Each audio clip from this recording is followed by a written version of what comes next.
इसको हटाओ तुम। Today I'm very glad to meet you. It's my pleasure, महाराज जी।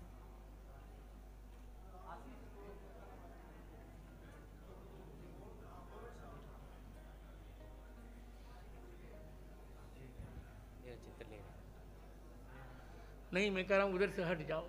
सब लोग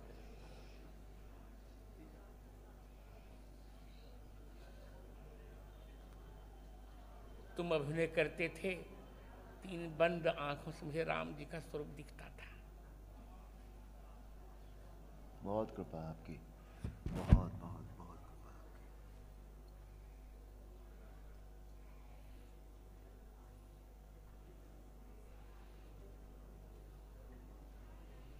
भले और लोगों ने अरुण को अरुण देखा हो, पर ये जब अभिनय करते थे तब इनमें राम जी का आवेश होता था।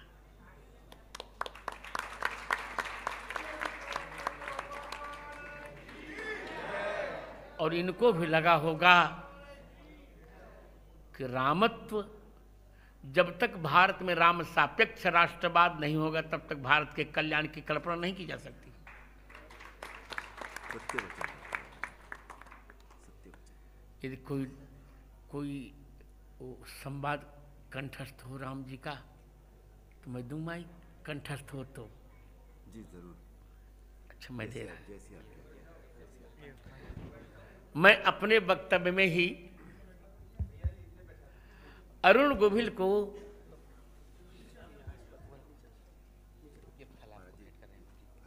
फल दे रहे हैं, राम जी फल। राम जी नहीं दे रहे हैं, अब अरुण दे रहे हैं। अरुण दे रहे हैं।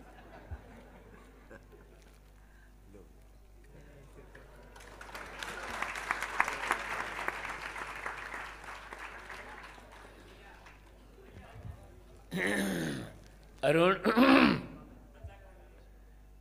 मेरी जीवन का सबसे बड़ा लक्ष्य रहा है राघव। 5 वर्ष की अवस्था में मैंने जन्म के 2 महीने बाद अपने नेत्रों को मैंने विदा किया था। 5 वर्ष की अवस्था में पूरी गीता कंठस्थ की और 7 वर्ष की अवस्था में पूरे रामचरितमानस को कंठस्थ किया। और संसार की सारी तीनों ईषणाएं मेरे मन में नहीं रही। कुछ नहीं, न कोई चमत्कारी बनना, न बाबा बनना, सब कुछ हो चुका। न पैसा चाहिए, तो केवल में केवल अर्थ चाहिए, न धर्म काम चाहिए। कौशल्या कुमार मुझे राम चाहिए। मैं अरुण को हम माइक दे रहा हूं। राम जी का एक जो सीरियल में प्रसारित हुआ था, वह कोई एक परिसंवाद, मैं डायलॉग्स नहीं कहूंगा, परिसंवाद सुनाने के लिए। आप लोग बैठ जाइए, फिर मैं उपसंहार करूंगा, फिर तब आरती होगी। परम पूज्य महाराज जी के चरणों में कोटि कोटि वंदन। आप सभी बहनों भाइयों, आप सबके चरणों में नमन। आज मेरी बरसों की इच्छा पूरी हुई है, महाराज जी के दर्शन करके, उनका आशीर्वाद प्राप्त करके। जिस स्नेह के साथ उन्होंने मुझे अपने गले लगाया और उसमें जो भाव था, जो मुझे महसूस हुआ, वो या तो मां लगाती थी या महाराज जी ने लगाया है।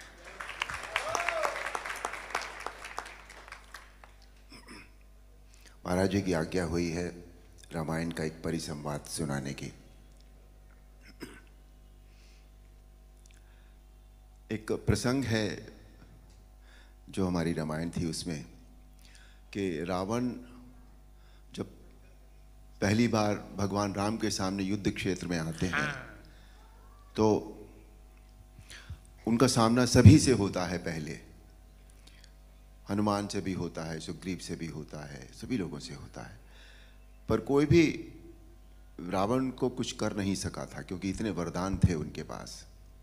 पर संध्या होते होते जब वो भगवान राम के सामने जा पहुंचे तो भगवान राम ने उनके रथ का पहिया, उनकी ध्वजा रथ की, उनकी खड़क, सभी कुछ तहस नहस कर दिया। और एक पल ऐसा आया जब सदैव रथ पर चलने वाला रावण धरती पर खड़ा था, और तब भगवान राम ने उनसे जो कहा वो प्रस्तुत है। वाह रावण वाह, भगवान शिव के त्रिशूल की भांति प्रचंड वायुपुत्र हनुमान की मुष्टिका का प्रहार तुमने सह लिया। तुम सचमुच परम शक्तिशाली हो, परंतु कितने दुख की बात है कि तुमने अपनी ये शक्ति अधर्म के कार्यों में लगा दी और इस दुर्दशा को पहुंच गए। रावण, भक्त और ज्ञानी में अंतर होता है। भक्त चाहे मूर्ख हो, परंतु हृदय का सच्चा और मन का सरल होता है। परंतु ज्ञानी तुम जैसा दुष्ट भी हो सकता है, जिसे स्वर्ण अलंका के राज सिंहासन पर बैठकर भी जीवन की अपूर्णता का कांटा चुभ रहा है। तुम्हारे जीवन में इस समय अशांति, चिंता और तड़प के अतिरिक्त और कुछ भी नहीं है।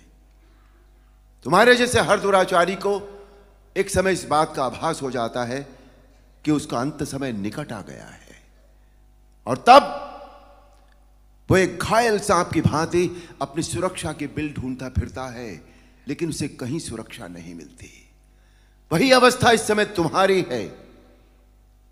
तुम्हारे पाप कर्मों के विष के प्रभाव ने तुम्हारे मन की शांति को जला दिया है, और तुम उस पाप के विषैले कांटे की चुभन को छुपाने के लिए ऊंची ऊंची आवाज में बड़ी बड़ी डींगे मार रहे हो, जिन्हें तुम्हारा अपना मन भी सच नहीं मानता। रावण, इसी का नाम है दुर्दशा। रावण, युद्ध जीतने के लिए धर्म और आध्यात्मिक शक्ति की आवश्यकता होती है। पाश्विक बल और अस्त्र शस्त्रों की गिनती से युद्ध नहीं जीते जाते। तुमने एक समय लक्ष्मण से कहा था कि तुम्हारे यहां कोई नीति, न धर्म की नीति होती है, न युद्ध की नीति होती है, परंतु हमारे यहां युद्ध का भी एक धर्म होता है। हम निहत्थे शस्त्रहीन शत्रु पर कभी वार नहीं करते। यह है रघुवंशों की वीरता। तुम इस समय अपमानित अवस्था में, शस्त्रहीन अवस्था में केवल शत्रु की दया के कारण जीवित हो। इसी का नाम है दुर्दशा। अब जाओ, कल फिर शस्त्र लेकर आना, और अगले दिन हम सब जानते हैं, आप सब जानते हैं, अन्याय पर न्याय की जीत हुई, अधर्म पर धर्म की जीत हुई, अनीति पर नीति की जीत हुई, और असत्य पर सत्य की जीत हुई। बोल सियापति रामचंद्र की जय। महाराज जी, आज मैं तुम्हें क्या दूं? महाराज जी, आपने इतना ही दूंगा। तुमने बंद आंखों से मैंने राम जी को देखा है, और तुम मेरे छोटे भाई से, तुम जान के बोल रहा हूं, आप नहीं बोल रहा हूं। यदि तुम चाहोगे तो जगत गुरु रामानंदाचार्य होने के नाते मैं तुम्हें राम मंत्र की दीक्षा अवश्य दूंगा। अहो भाग्य महाराज, अहो भाग्य स्वामी जी। बैठिए बैठिए, 2 वाक्य बोल के फिर विश्राम होगा। जो वाक्य अरुण जी ने आज राम जी का जो परिसंवाद सुनाया, उसका श्लोक है वाल्मीकि रामायण का। प्रयाहि जानामि, बहुत अच्छे। प्रयाहि जानामि रणार्दितस्तम, इसी का परिसंवाद सुना रहे थे। प्रविश्य रात्रिंचर राजलंका, आश्वस्य निर्याहि रथी च धन्वी, तदा बलम प्रेक्षसि में रथस्थ। और अब यही बात प्रजा ही, रावण लौट जाओ, जाना में रणार्थ, मैं जानता हूं तुम युद्ध में थक गए हो, जाओ प्रवेश, हे रात्रिंचर राज, राक्षस राज, लंका में प्रवेश करके आश्वस्त थोड़ा विश्राम करके रथ लेकर धनुष लेकर फिर युद्ध में आओ और फिर मेरा बल रणांगण में देख लेना। मुझे यह कहने में बहुत हर्ष हो रहा है कि यह परिसंवाद मैंने ही रामानंद सागर को लिखवाया था।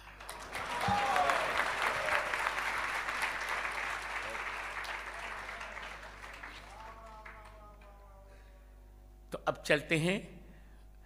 मैं अपेक्षा करूंगा कि आयोजन के संयोजक मेरे पुत्रकल्प कृष्णचंद्र ठाकुर भी अरुण जी को मंगलाशासन देंगे 2 वाक्यों में, और फिर आरती होगी। आज कथा यहीं विश्राम ले रही है। आज हमारे पौत्र ने थोड़ी विलंब किया तो इसके कारण कथा रुकी, कल चकाचक सुनाएंगे। अरे हाँ, नीचे बिठाते हैं। अरे ये बालक माला ये सब्जी का पुत्र है डिप्टी सिंह। I know. तो अरुण जी आएंगे, इसी बीच में आएंगे आप, आपको मैं राम मंत्र की दीक्षा दूंगा, यही मेरा पुरस्कार होगा।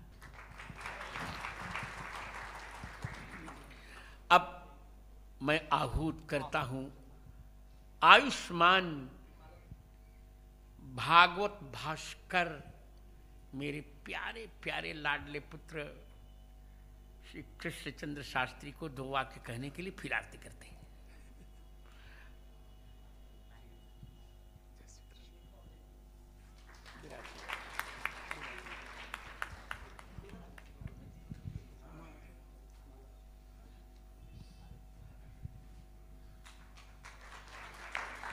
वसुदेव सुतं देवं कंसचाणूरमर्दनं देवकी परमानंदं कृष्णं वंदे जगद्गुरुं। अज्ञानतिमिरान्धस्य ज्ञानाञ्जनशलाकया चक्षुरुन्मीलितं येन तस्मै श्रीगुरवे नमः। और मुझे स्मरण है रामायण सीरियल जब चल रहा था महाराज श्री, उस समय 2 समय कथा होती थी हम लोगों की। जी 9 से 12, 3 से 6। मेरी भी वही होती थी। हाँ जी। दिल्ली के लाल किला मैदान में दास की कथा चल रही थी, तो बोले भाई कल तो रामायण आएगी, तो सुबह 9 बजे तो कोई श्रोता आएगा ही नहीं। अब उन दिनों इतने मोबाइल और ये सब, मोबाइल तो चालू नहीं हुए थे, तो रामकृष्ण सेवा संस्थान जिसने वो कार्यक्रम आयोजित किया था, लाखों लोग आते थे कथा श्रवण करने, तो उन्होंने कहा कि महाराज जी कल रामायण आएगी सुबेरे, और रामायण जब आती है तब तो बाजार में कर्फ्यू लग जाता है। तो विचार विनिमय हुआ कि हम लोग बड़ी स्क्रीन लगा देते हैं कथा में ही, और लोगों से कहेंगे देखो, उस समय टीवी भी उतने ज्यादा नहीं थे जितने अब हैं, तो बोल दिए भाई हम लोग यहाँ बड़ी स्क्रीन लगेगी और स्क्रीन पर आप रामायण जी का दर्शन, रामचरितमानस सीरियल को देखेंगे।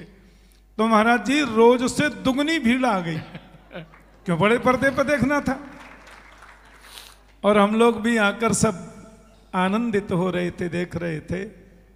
तो रामायण सीरियल में जिन्होंने आदर्श भगवान राम की भूमिका को अभिनीत किया, ऐसे हमारे श्री अरुण गोविल जी यहाँ पधारे हैं। मैं कृष्ण प्रेम संस्थान, भक्ति पथ सेवा ट्रस्ट और कृष्ण प्रेम संस्थान परिवार, परिकर, प्रियजन, परिजन और संपूर्ण उपाध्याय परिवार की ओर से भी श्रीमान अरुण गोविल जी का बहुत बहुत अभिनंदन। इंद्रेश आएंगे, माल्यार्पण करेंगे। बहुत बहुत अभिनंदन और बहुत बहुत शुभकामना देता हूँ। और पूज्य महाराज श्री ने अभी बताया, श्री अरुण गोविल जी ने जो परिसंवाद हम लोगों को श्रवण कराया, वो पूज्य महाराज श्री ने। महाराज जी उसके बाद कई सीरियल वैसे भी आए, तब इतने अच्छे नहीं आए, लेकिन रामायण जी में जिस मर्यादा का, रामायण में जिस मर्यादा का और जिस शब्दावली का प्रयोग हुआ था, इसका मूल कारण क्या था?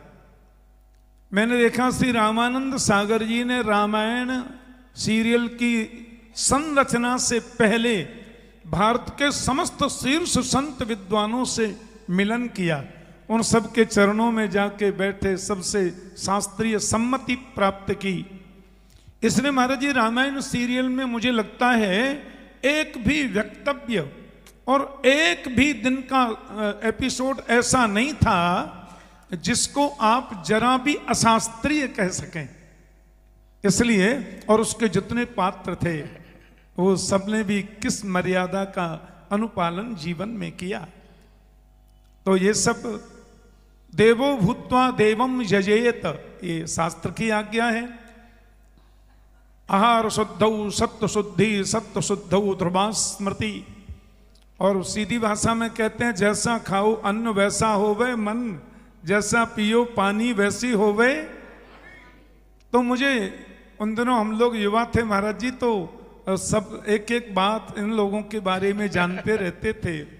तो मुझे लोगों ने बताया कि सीरियल में जितने लोग भी काम कर रहे हैं वो सब उस दरमियान प्योर वेजिटेरियन हैं, खान पान की शुद्धि, रहन सहन की शुद्धि, पवित्रता का पूरा ध्यान रखते हैं। और हमारे अरुण गोविल जी के प्रति तो लोगों के अंतस्थ में ऐसी भावना जागृत हुई है कि मुझे लगता है रामायण सीरियल पूर्ण होने के बाद वर्षों तक लोग इनका नाम ही नहीं जानते। राम जी कहते थे कि राम जी आ गए, राम जी का दर्शन। कृष्ण जन्म स्थान पर तकरीबन 2005 या 6 में दास ने राम कथा की, तो महाभारत में जिन्होंने कृष्ण का अभिनय किया था वे उस कथा में पधारे, तो लोग नीति भारद्वाज जी। तो महाराज जी मैंने देखा सारी जनता अरे कन्हैया जी आ गए, कन्हैया जी आ गए, ऐसा उनका स्वागत किया। ये हमारी भारतीय वैदिक परंपरा, भारतीय वैदिक लोगों की, सनातन संस्कृति के लोगों की मानसिकता है कि वो अभिनय करने वालों में भी परमात्मा का दर्शन करते हैं। मेरे बगल में विराजमान हैं अंतर्राष्ट्रीय रासाचार्य स्वामी हरिवल्लभ शर्मा जी। महाराज जी हमारी ब्रज संस्कृति में रासलीला में जो बालक अभिनय करते हैं, आज से 50 वर्ष पहले जब हम ठाकुर जी बने थे 7-8 महीना, अब देखिए उसका परिणाम ये है कि हमको लोग ठाकुर जी नाम से दुनिया में जानते हैं, शायद लोगों को पूरा नाम पता भी न हो। तो महाराज जी हमारे यहाँ का नियम है कि जब ठाकुर जी का रूप लेकर के बालक मंच पर बैठता है तो उसके पिताजी भी साष्टांग प्रणाम करते हैं, उसके बाद लीला आरंभ करेंगे। क्या सुंदर ये संस्कृति है, और वही मूर्त रूप हमें योगी जी में देखने को मिल रहा है। अयोध्या की कितनी प्राचीन रामलीला, जब उसमें वो आते हैं कैसा पूजन करते हैं, उन स्वरूपों का पूजन करेंगे, साष्टांग दंडवत करेंगे, आरती करेंगे। ये हमारी संस्कृति है, ये हमारी परंपरा है। तो मैं बहुत बहुत अभिनंदन करता हूँ श्री अरुण गोविल जी का, और भगवान करे शरीर वर्चस्वमायुष्यमारोग्यमाविधात क्षौभमानम महीयते धनम धान्यम पशुम बहुपुत्र लाभम बहुत स्वास्थ्य लाभम बहुत समृद्धि लाभम सत्संवत्सरम दीर्घमायु। एक ब्रजवासी ब्राह्मण होने के नाते बहुत बहुत शुभकामना आपके प्रति, और महाराज जी आपके चरणों में बार बार प्रणति, बार बार प्रणाम। तो चलिए अब हम लोग आरती करेंगे, कल से फिर समय पर हैं, कल से इंद्रेश कहीं नहीं जाएगा। अब बोलिए सियावर रामचंद्र भगवान की। हाँ जल्दी।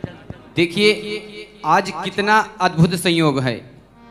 एक समय इसी भारतवर्ष पर महर्षि वशिष्ठ जी ने प्रभु श्री राम को पढ़ाया था और उन्हें दीक्षा दी थी, और आज देखिए पूज्यपाद सद्गुरुदेव भगवान वशिष्ठ गोत्र के ब्राह्मण हैं और जैसा कि पूज्यपाद सद्गुरुदेव ने बताया कि मैं श्री अरुण गोविल जी को दीक्षा दूंगा। देखिए कितना अद्भुत संयोग है। गुरुदेव भगवान भी आज वशिष्ठ गोत्र के ब्राह्मण हैं और यहाँ पर अरुण जी उपस्थित हैं और गुरुदेव ने उन्हें दीक्षा की घोषणा दी है। और जैसे आप सबने देखा, जैसे गुरुदेव भगवान ने उन्हें गले लगाया तो वैसा ही अनुभव हुआ जैसे वशिष्ठ जी प्रभु श्री राम को गले लगा रहे हैं। तो आइए इस संयोग के आप सभी साक्षी बने। अत्यधिक विलंब ना करते हुए आइए आज की मंगलमय आरती करते हैं। यह आरती भी मेरी रचना है संस्कृत की। चलिए।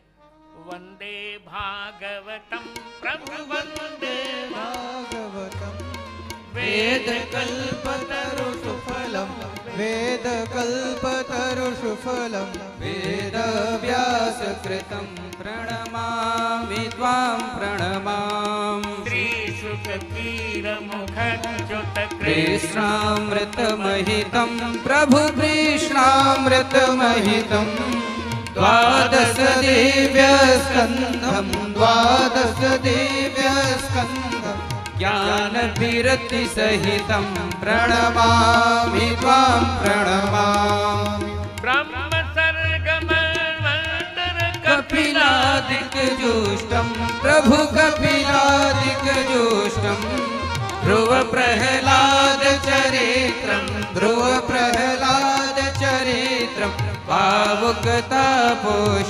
प्रणमामि त्वां प्रणमामि परम भागवत सुयसो गजपति सौभाग्यं प्रभु गजपति सौभाग्यं सिंधु मथन बलिदानं सिंधु मथन बलिदानं विलसित वैराग्यं प्रणमामि त्वां प्रणमामि विशद भगवदवतारं राम गुणारामं प्रभु राम गुणारामं पुण्य श्लोक सुकीर्त्या पुण्य श्लोक सुकीर्त्या पूरित जन कामं प्रणमामि त्वां प्रणमामि कृष्ण कथामृत सिंधु वाङ्मय रूप हरिं प्रभु